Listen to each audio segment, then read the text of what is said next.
한 분을 섬기고 예배한다는 것이 정말 너무 감사할 수밖에 없습니다. 아멘. 오직 그 주님만 경배와 영광을 사십시다. 아멘.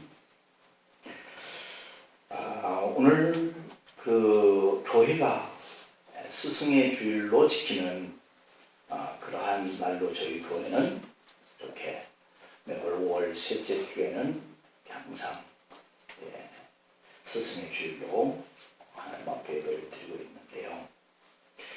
특히 오늘은 우리 교회에 수고하시는 그런 교사님들에게 격려를 드리고 싶고 또 감사의 말씀을 드리고 싶습니다. 신문 기사를 보면 학교 선생님들에 대한 위상이 위기감을 느끼는 그런 기사들이 많이 실려 있습니다. 생활지도부 교사 426명의 대답 중에서 학생들로부터 신체적인 폭행을 당한 적이 있다 라고 하는 분들이 3.8%가 되었다라고 하는 거죠. 그러니까 100명 중에 4분은 학생들에게 폭행을 당하고 있다라고 하는 거예요. 또 욕설과 폭언은 114명 가운데 26%가 당하고 계시고, 폭행을 하겠다라고 하는 이런 위협을 동가리죠. 이런 위협을 받는 선생님들이 76명, 학교에 세워둔 자동차 등을 파손하면서 선생님에 대한 욕을 보이는 이러한 일들이 189명, 40%가 이러한 일들을 학생들에게 당하고 있다. 학교 홈페이지에 인신공격적인 그 글을 올려서 피해를 본 교사들은 모두 187명, 43%, 거의 절반에 가까운 선생님들이 이러한 피해를 보고 있다라고 하는 거예요. 이 밖에 학교 건물 벽에 선생님에 대한 욕설과 험담이 적혀있는 교사는 420명 중이니까 무려 228명, 54%가 선생님의 이름들이 학교 담벼락이나 화장실 담벽에 그 욕설이 기록이 되어 있는 대상이 되어 있다. 이것은 얼마나 우리 교권이 추락하고 있고 또 심각한 상태에 있나 하는 것을 우리에게 반증해주고 있는 내용들입니다. 선생님이 학교 학생에게 존경을 받지 못하고 있는 이러한 세태, 또 학생이 선생님을 구타하고 욕하고 폭력을 행사하고 있는 이러한 실정에서 어떻게 우리가 교육이라고 하는 것이 바르게 이루어지고 있을까 하는 것을 생각해 볼 수 있는 날로 우리가 기억해야 할 거예요. 우리 인간으로서 이 정도면 갈 때까지 갔지 않았는가, 또 타락할 대로 타락한 모습이 되고 있지 않는가 하는 생각을 가져봅니다. 사람이 사람을 몰라보고 어른을 모르면 이미 사람의 일을 포기한 그러한 것이고, 자녀가 부모를 모른다라고 한다면 자녀의 길을 포기하는 것이 아니냐라고 하는 세태가 오늘 우리 주변의 환경 속에서 이루어지고 있어요. 더군다나 학생된 자가 자기를 가르치는 스승을 존경하지 않고 구타하거나 폭언을 하거나 욕설을 기록해 놓거나 아니면 선생님의 차들을 파손하는 이런 일을 하려고 든다고 한다면 이것은 학생의 길을 포기한 것이죠. 옛적의 성인들이 가르치기를 석자를 물러서서 스승의 그림자를 밟지 않는 것이다. 이것이 제자의 도리다 라고 이렇게 가르치고 있는 그런 세대에 우리가 살았던 그런 세대이기 때문에 그냥 학교 가면 선생님이 때리면 맞아야 되고 무릎 꿇치면 꿇쳐야 되고 또 책보 싸서 집에 가서 등록금을 가져라 하면 가야 하고, 이런 세대에서 우리가 가르침을 받았던 우리 때에 생각해 보면 이런 일들은 상상할 수도 없는 그러한 일이죠. 이러한 스승의 날에 우리가 진정으로 생각해 봐야 할 것이 무엇일까 하는 의미를 오늘 우리가 생각해 보려고 그래요. 실추된 선생님들의 명예를 회복시켜 드리고 그분들에게 긍지를 갖게 하는 그런 일들을 우리가 돌아보는 것, 기도하는 일들, 이것이 우리 믿음의 사람들이 해야 할 일이 아니냐 하는 것이죠. 지나간 5년 동안 선생님들은 이 촌지추방이라고 하는 그런 명목 때문에 사실 나라의 개혁의 주체가 그러한 되어야 할 그런 분들이 개혁의 대상이 되어서 이 정부가 앞서서 교사의 권위와 사기를 땅에 떨어뜨리고 마치 선생님들을 범죄자 취급을 하고 하는 이런 교육 방침이 진행되어 왔단 말이에요. 이런 상황 속에서 누가 선생님이 스승이 되려고 할 것이냐 라고 하는 반문을 우리가 해볼 수 있는 것이죠. 스승의 날에 그래서 학교는 텅텅 비어가고 있다 라고 할 정도니까 정말 애석한 일이 아닐 수 없습니다. 선생님 한 분의 인터뷰 내용 중에 스승의 날에도 한번 대접을 받을 수가 없다. 왜냐하면 이 촌지 소리 때문이다 라고 하는 말을 하는 것을 들어봤어요. 저는 오늘 학교 선생님들의 좌절과 그 울분과 그 무기력감 속에서 벗어나도록 해야 하고 그분들의 명예를 회복해야 하는 것이 정책에 반영되어져야 할 그런 요구를 드리고 싶다는 생각이 듭니다. 스승이 없는 사회는 교육의 미래가 없기 때문에 그러한 생각을 가져보죠. 그렇다고 한때에 우리가 진정한 교육이란 무엇이냐? 그것은 학생들에게 예의 바른 그러한 인간을 양육하는 것, 또 어른 공경하는 그 도리, 이것을 바르게 가르치는 일들, 그리고 선이 뭐고 악이 무언가 하는 것을 구별시켜주는 어떤 판단 능력, 이런 것들을 가르쳐주는 일이 아니겠나 하는 생각도 해봅니다. 이것이 안 되기 때문에 오늘 그 교육의 현장은 실패하고 있다 라고 하는 이야기들을 들을 수 있게 되는 것이죠. 하지만 모든 제자와 스승의 관계가 다 이렇게 나쁜 것만은 아닙니다. 정말 스승과 제자 사이에 가슴 따뜻한 이야기가 있어서 여러분에게 한번 소개해보고 싶은데요. 그 내용을 제가 읽어봅니다. 해마다 5월이면 가슴 뭉클한 떨림으로 맞는다. 울음이라도 울컥 토해내고 싶은 마음이 올해도 예외는 아니었다. 학창시절 홀로 남은 어머니마저 갑작스럽게 돌아가셨을 때 나는 이 세상에 철저히 혼자 내버려진 아이라고 생각했다. 양 어깨를 짓누르는 소녀 가정이라고 하는 짐이 너무 무거워 나는 서서히 탈선의 길로 들어섰다. 그때 담임 선생님께서 선물해 주신 일기장과 편지 한 통이 내 인생을 바꿔놓았다. 이 일기장을 엄마, 아빠라고 생각하고 힘들거나 괴로울 때 여기에다 모두 다 토해놓으렴. 그러고도 마음이 풀리지 않거나 직접 말하기 거북한 일이 있으면 여기 일기장에 적어서 선생님 교탁 위에 얹어놓고 가려무나. 경연아, 인생은 누가 대신 살아주지 않는단다. 네 인생은 네 계신 거야. 선생님은 평소 말수가 적고 소심하던 내 성격을 간파하시고 말보다는 글로 대화를 유도하셨다. 그 덕에 나는 가슴이 터질 것만 같던 어머니에 대한 그리움과 아둥바둥거리며 소녀 가장으로 살아가야 하는 내 현실의 고난을 지체 없이 일기장 속에 쏟아부을 수가 있었다. 그렇게 일기를 쓰고 나면 놀랍게도 가슴 속이 후련해지고 다시 한번 해봐야 되겠다 하는 힘이 새록새록 돋아나곤 했다. 그것은 아마도 선생님이 내 일기 끝에 빨간 볼펜으로 몇 자씩 적어주셨던 천금 같은 격려의 말 때문이었을 게다. 그의 어버이날 학교와 문방구에서 빨간 카네이션을 고르느라고 분주한 친구들 등에 끼어 나도 모르게 꽃을 사고 보니 달아줄 사람이 없어 난 다시 울었다. 이런 나에게 선생님은 이렇게 말씀해 주셨다. 선생님도 어버이와 마찬가지라는 말 모르니 그 카네이션 나한테 달아주면 되잖아 하시며 명쾌한 결론을 내려주셨다. 스승의 날도 아닌 어버이날에 선생님 가슴에 빨간 카네이션을 달아드리면서 또다시 울먹거려 했다. 그 뒤에 무사히 졸업을 하고 어엿한 사회인이 되었지만 해마다 5월이면 그때 그 빨간 카네이션과 함께 떠오르는 선생님의 그 인자한 모습을 잊을 수가 없다. 그러나 이제는 빨간 카네이션을 사도 달아드릴 수가 없다. 몇 해 전 선생님마저 내 곁을 떠나고 말았기 때문이다.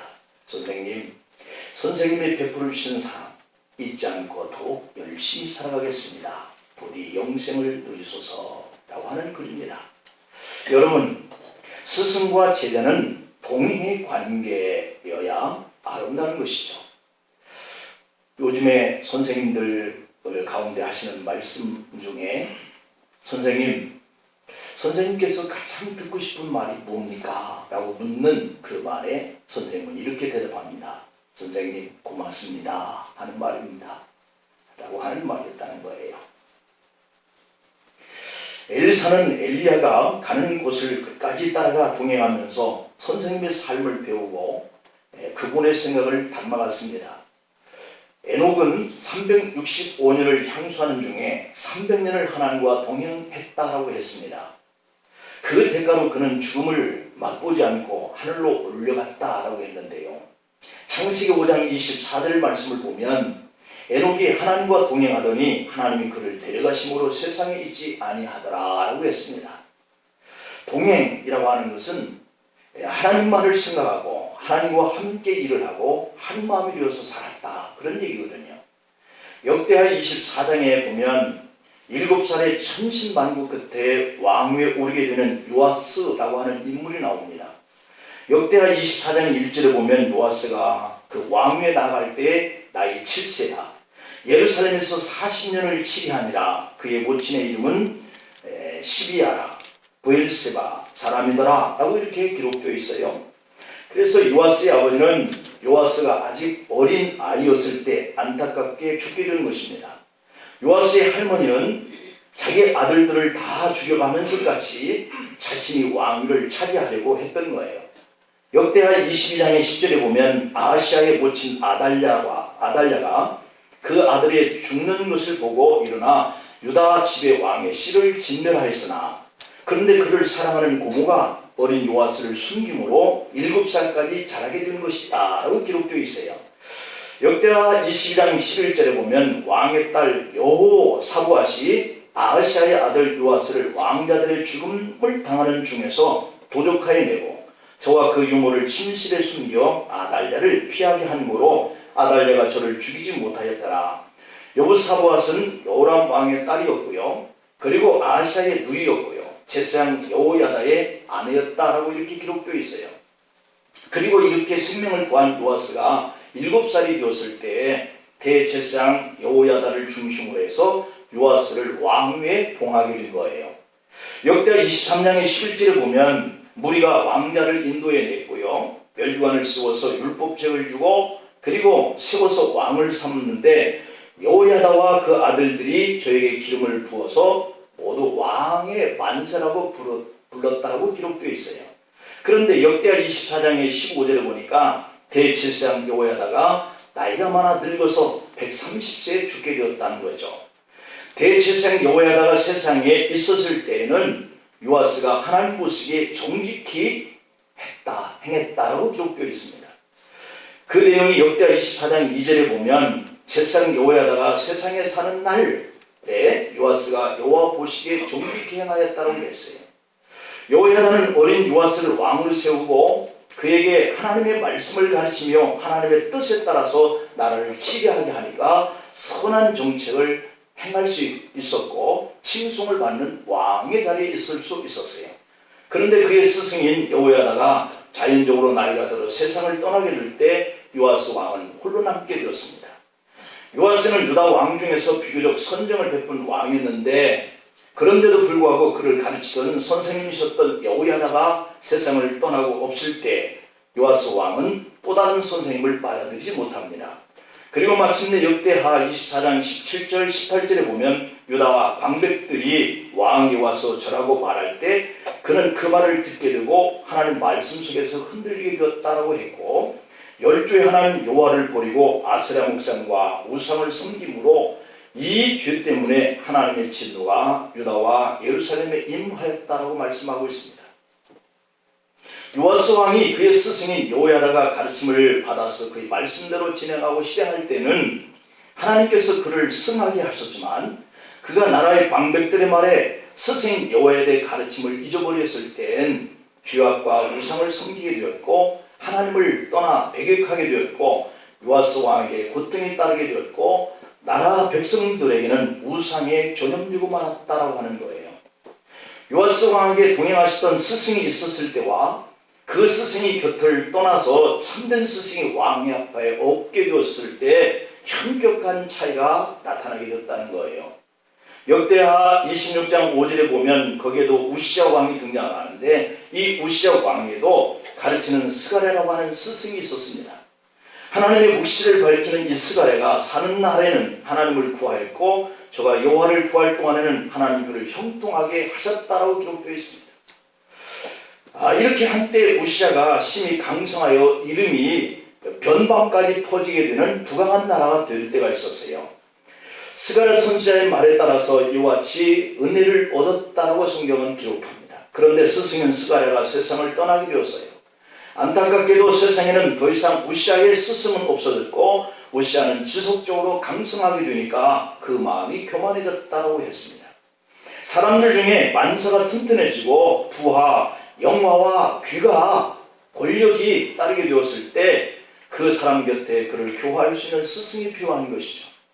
우시아 왕의 마음이 이렇게 부강해지고 형통해지게 될 때 그의 곁에는 스승이 없게 되니 그가 마음에 교만해져 악을 행하게 되더라라고 하는 거예요.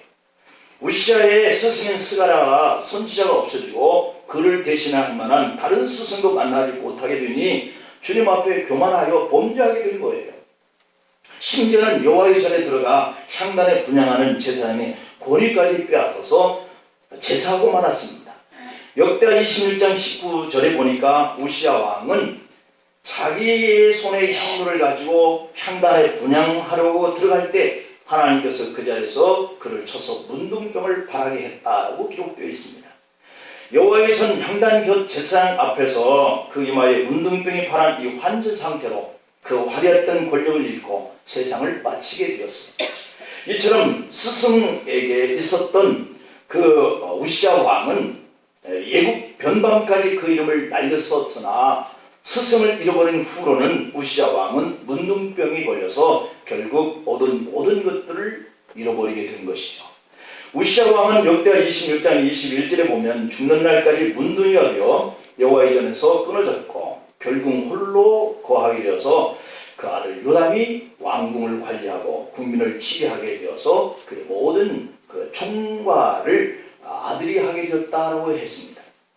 요아스 왕에게는 훌륭한 스승 여호야다가 있었고 우시아 왕에게는 스가랴의 스승이 있었습니다. 여러분, 스승과 이 제자, 이 관계는 정말 아끼고 사랑하는 관계고 존경하고 따라가야 할 그런 관계인 것이죠. 그래서 이 스승이 얼마나 제자에게 중요한 역할을 하게 되는가 하는 것을 말씀하고 있는 것이죠. 모세와 여호수아의 관계와 바울과 디모데의 관계, 이 모두도 영적인 스승과 제자 사이인 동시에 아들과 아버지의 관계였던 것을 성경은 말합니다. 스승은 제자를 사랑하고 아껴줘야 하고 제자는 스승을 아버지처럼 섬기고 충성해야 하는 그런 관계죠. 좋은 스승은 학생의 현재의 모습을 평가하는 사람이 아니라 이 제자의 미래의 모습을 바라보고 오늘 현재를 가르치고 그에게 꿈을 실어주는 그런 관계가 스승의 관계의 스승의 힘인 것이죠. 예수님은 영원한 우리의 스승이십니다. 요한복음 13장 13절 14절에 보면 너희가 나를 선생이라 또는 주라 하니 너희 말이 옳다라고 이렇게 말씀하고 있고요. 내가 그러하다 내가 주와 또는 선생이 되어서 너희의 발을 씻겼다. 그러니 너희도 서로 발을 씻기는 것이 옳다라고 이렇게 본을 보이고 또한 그것을 따라 줄 것을 당부하고 있는 모습을 봅니다. 주님이시고 스승이신 예수님이 대하에 물을 떠놓으시고 수건을 두르시고 제자들의 발을 하나하나 씻기면서 모범을 보이신 거예요. 직접 스승이 모범을 보이셨습니다. 주님이 그 사랑을 가지고 제자의 발을 씻기니 그 제자들이 주님의 그 사랑을 받아서 그 제자들이 목숨을 내어놓고 복음을 증거하는 그 주님의 모습처럼 세상을 살아가는 것을 볼 수 있어요. 세상에 있는 자기 사람들을 사랑하시되 끝까지 사랑하시는 선생님의 모습이었던 것이죠. 어떤 분이 이 TV에 나와서 이렇게 얘기하는 얘기를 잠깐 들었는데 자기 도덕 선생님이 계셨는데 그 선생님은 늘상 옷 한 벌, 어제 입었던 그 오늘 또 입고 나오셔서 학생들이 그를 놀리느라고 선생님 옷 집에 몇 벌이나 있어요? 그랬더니 야, 옷이 다가 아니지 않느냐 그렇게 얘기하시더라는 거예요. 그분은 평소에 학교에서 솔선수범하면서 휴지도 줍고 모든 쓰레기 뭐 이렇게 거친 것들, 그리고 식당에서 아이들이 밥 먹으면 잠밥이 떨어진 것을 손수 치우면 그 도우미 아줌마들이 막 달려와서 선생님 그러시지 말라고, 이건 우리가 해야 할 일이라고, 그러면 우리 아이들이 먹고 떨어지는 음식인데 왜 내가 이걸 치우면 안 되느냐 이러면서 먼저 솔선수범을 하셨던 분이고, 그리고 아이들에게도 그렇게들 가르쳤다는 거예요. 얘들아, 내가 휴지 줍는데 너희들도 같이 주었으면 좋겠는데, 이런 식으로 휴지 주어라 이렇게 하시는 분이 아니라 그랬다 그러면서 떠올리면서 눈물을 글썽이는 그 선생님에 대한 이야기를 하는 걸 들어봤습니다. 오늘 우리들이 이와 같이 우리의 스승은 우리에게 존경과 모범을 보여서 그것을 제자들이 따르고 이렇게 실천해 갈 수 있는 그러한 가르침을 주는 이런 관계다. 요한복음 13장 15절에 보면 내가 너희에게 행한 것 같이 너희도 행하게 하려 본을 보였노라 이렇게 말씀하고 계시는 우리 주님의 모습을 볼 수 있습니다. 그래서 오늘 우리가 좋은 제자란 좋은 스승을 만난 그런 제자라고 볼 수 있겠고, 또 좋은 스승은 좋은 제자를 만났을 때에 좋은 스승이 될 수 있는 것이겠죠. 그래서 오늘날 스승에 대한 섬김이 사라져가고 있는 이러한 안타까운 마음을 가지고 스승에서 우리가 지식만을 배우려고 하는 우리의 모습들을 참 아파하는 마음으로 우리가 돌아볼 필요가 있습니다.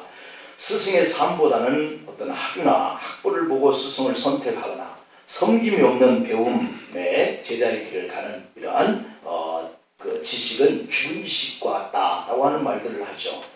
그래서 제자가 선생님을 폭행하게 이런 것이 아닌가. 여호수아는 모세를 섬겼는데 민수기 11장 28절에 보면 택한 자 중 한 사람 곧 모세를 섬기는 눈의 아들 여호수아라고 이렇게 기록되어 있는데요. 엘리사는 엘리야를 쫓으면서 수종을 들었다라고 이렇게 되어 있어요. 열왕기상 11장 21절에 보면 엘리사가 저를 떠나 돌아와서 소 한 교리를 추하에 잡고 그 소의 기부를 불살라서 고기를 삶아서 백성에게 먹게 하고 일어나 자기는 엘리야를 이렇게 쫓으면서 수종들었다라고 이렇게 기록되어 있어요. 구약에서만 그런 것이 아니라 신약에서도 12제자들은 예수님을 섬겼죠. 누가와 디모데는 바울을 섬겼고, 스승을 잘 섬기는 자가 하나님을 잘 섬기고 공동체를 잘 섬기는 것이고 가족을 잘 섬기는 것을 볼 수 있습니다. 그래서 괴테가 이런 말을 해요. 어린 학생들이었을 때 그의 선생은 수업에 들어오면 항상 어린 학생들에게 모자를 벗어서 정중히 인사를 먼저 하고 수업을 시작했다는 거예요.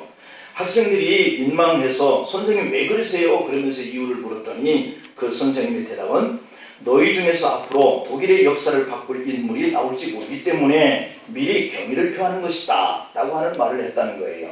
물론 이 이야기 때문에 꼭 괴테가 역사적인 인물이 되었다라고 말할 수는 없겠지만 미래를 바라보는 이 괴테의 선생님의 태도는 충분히 감명이 있는 그러한 행동이었습니다. 스승과 제자, 이것은 우리에게 교훈을 주고 따르는 관계라고 하는 사실이죠. 그래서 주변 선지 성도들이 만류함에도 불구하고 엘리사가 엘리야를 끝까지 따라간 그 이유는 엘리야의 후계자가 되려는 꿈이 있었기 때문입니다. 스승과 이 제자는 동행하며 아끼고 사랑하며 교훈을 따르는 그런 관계여야 하는 줄 믿습니다.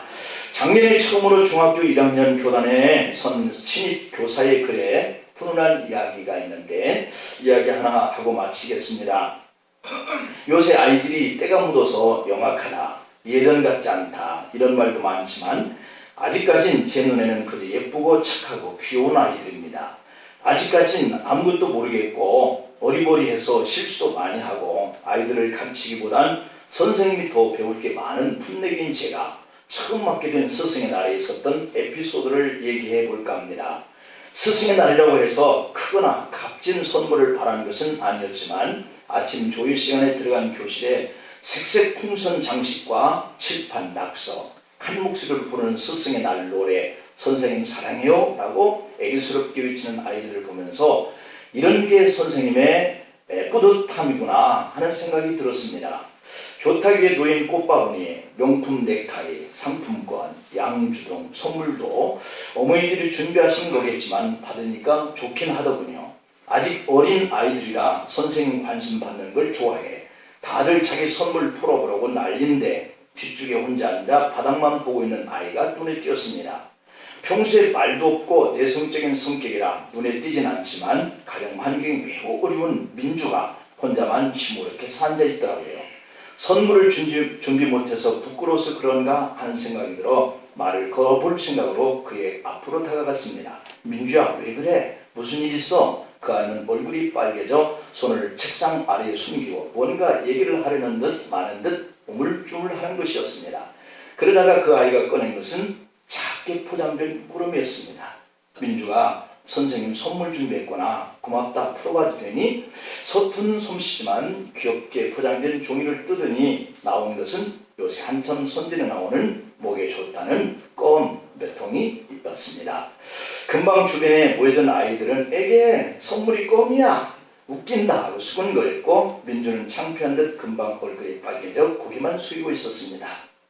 저는 일부러 더 크고 밝은 목소리로 와, 민주가 선생님 수업하느라 목 아픈 거 알고 선생님께서 껌을 선물했구나. 정말 마음에 들어 했더니 민주는 금방 밝아져서 정말요? 하면서 울 것 같은 표정이 그제서야 배시시 웃었고 주변에 있던 아이들도 선생님 저도 껌 주세요. 저도요 소리치더군요. 부임 1년 차에 처음 만난 스승의 날 화려한 카네이션 바구니보다 비싼 어떤 상품권보다도 한 통의 껌은 저희 반 아이들이 골고루 나눠 먹으면서 스승의 날을 마무리했다라고 하는 글입니다. 여러분, 스승과 제자의 관계란 서로의 마음을 알아주는 것이 아닐까요? 그리고 성도와 목회자의 관계, 또 어린아이들과 우리 교사의 관계가 서로 알아주는 그런 관계여야 하지 않을까요?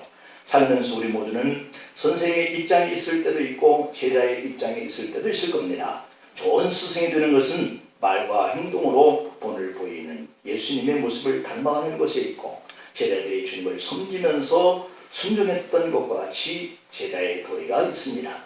그래서 선생님들이 존경받는 사회, 제자들이 칭찬받는 사회, 이것이 가정과 나라가 든든히 서갈 수 있는 길인 것을 믿으시길 축복합니다. 기도하시겠습니다.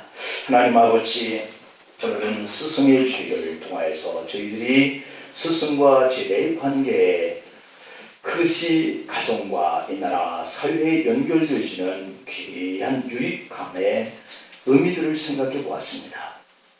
지금도 어린 생명들을 양육하느라고 수고하는 우리 교사들과 또 학교에서 애써서 수고하면서 제자들을 양육하는 선생님들, 그들의 수고를 알아주고 그들의 수고가 헛되지 않고 제자들이 잘 배워서 아름다운 지혜와 지식을 발휘하여 이 나라 민족을 건국해 가는 귀한 역사가 일어나게 하여 주시옵소서. 수고하는 우리 선생님들 앞에 가장 듣고 싶은 말, 선생님 고맙습니다 라고 한 말이라고 하였으니 정말 이렇게 작은 소박한 그러한 꿈 하나를 우리가 이루지 못하는 세대를 만들어서는 안 될 줄로 믿사오니 주여 모든 제자들 마음속에 선생님께 향하는 간절함 고맙습니다 말 한마디 표현할 줄 아는 그런 제자들이 되게 하여 주시옵소서. 예수님의 이름으로 기도하옵나이다. 아멘. 453장 찬송.